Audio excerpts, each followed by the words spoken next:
The Energy Cabinet Secretary Opiyo Wandayi says that the government-to-government fuel deal is saving Kenyans billions, even as investigations into controversial fuel shipment force high-level resignations and raise serious questions about how petroleum imports are being managed.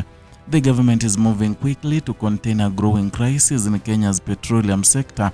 At the center of the issue is a disputed fuel shipment and allegations of manipulation within the supply chain.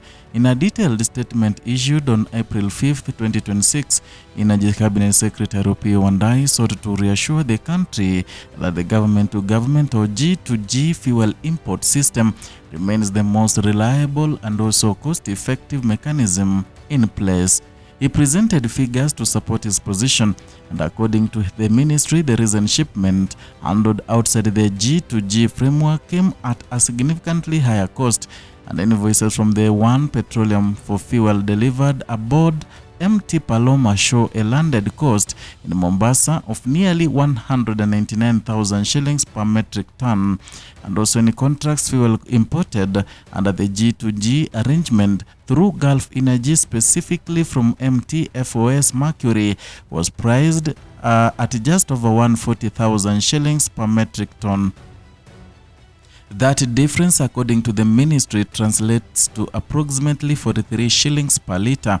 A gap of that scale has major implications. It directly affects pump prices, household expenses, and also the broader cost of living. The government says this is precisely why the G2G system was introduced in 2023, and at the time Kenya was grappling with the fuel shortages and volatile global prices. The new framework was designed to stabilize the supply and shield consumers from unpredictable international markets. Now, amid fresh controversy, the government insists that the system is working, but the situation on the ground tells a more complex story. Several senior officials have already exited their positions. Among them is Petroleum Principal Secretary Mohamed Liban. Also stepping down is Joe Sang, the Managing Director of the Kenya Pipeline Company, and Daniel Kipto, Director General of the Energy and Petroleum Regulatory Authority, has also resigned. Their departures follow arrests and ongoing investigations into alleged irregularities and also fuel imports. Authorities suspect that internal data may have been manipulated. Specifically, investigators believe fuel stock levels were altered to create the impression of a shortage. That perceived shortage may have then been used to justify an emergency fuel import, an import that did not follow the G2G process. The shipment at the center of the investigation arrived in Mombasa in late March. It was carried aboard MT Paloma, and the early findings suggest it was more expensive than standard G2G cargo, and there are also concerns about its quality. The government has not released the full details, but officials say preliminary checks raised red flags, and in response the Ministry of Energy moved to prevent further risk. A second shipment, believed to be under similar arrangements, was halted before delivery. Officials say that decision was taken to protect public interest and also avoid further financial exposure, and despite the unfolding scandal, the government maintains that fuel supply remains stable. The ministry says current stocks are sufficient to meet national demand and there are no immediate shortages, and there are assurances that supply will remain uninterrupted, and still the situation has triggered a wider view. The Ministry of Energy has launched a comprehensive internal audit of petroleum management systems, and also the focus is on transparency, on strengthening oversight, and also safeguarding the integrity of the supply chain. For many Kenyans, the stakes are high. Fuel prices influence nearly every sector of the economy. Transport costs, food prices, electricity, all are affected. Any disruption of mismanagement in fuel supply can ripple across the country, and that is why the government is urging patience, and officials are calling on the public to allow investigators to complete their work independently. They say conclusions must be based on evidence, not speculation, and at the same time the cabinet secretary has warned against misinformation. He says some political actors are spreading false claims about the situation, and he has issued a strong warning that the government, he says, will not tolerate exploitation, cartels, profiteers, or individuals attempting to take advantage of an uncertainty for personal gain.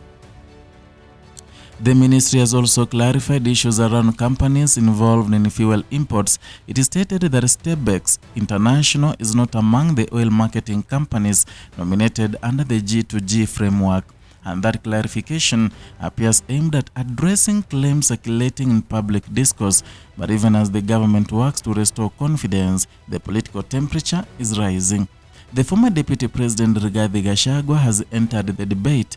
He is defending the officials currently under investigations, and according to him, their actions were not criminal. Instead, he argues they were intended to help Kenyans.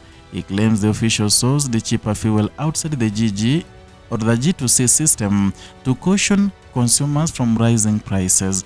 He also dismisses allegations that the imported fuel was substandard, and in his view, the accusations are not grounded in fact, and also he suggests that the competition within the fuel supply system may be driving the controversy. His remarks add a political dimension to an already complex situation, and they highlight divisions over how Kenya should manage its energy needs, and they raise broader questions about transparency, accountability, and also policy direction. For now, the facts remain under investigation, and what is clear is that the issue goes beyond a single shipment. It touches on the structure of Kenya's fuel import system and oversight mechanisms, and on the balance between cost, quality, and also supply security.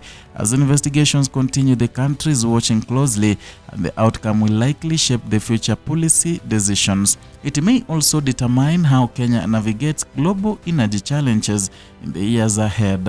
And for ordinary citizens, the concern is simple: affordable fuel, reliable supply, and system that works in their interest.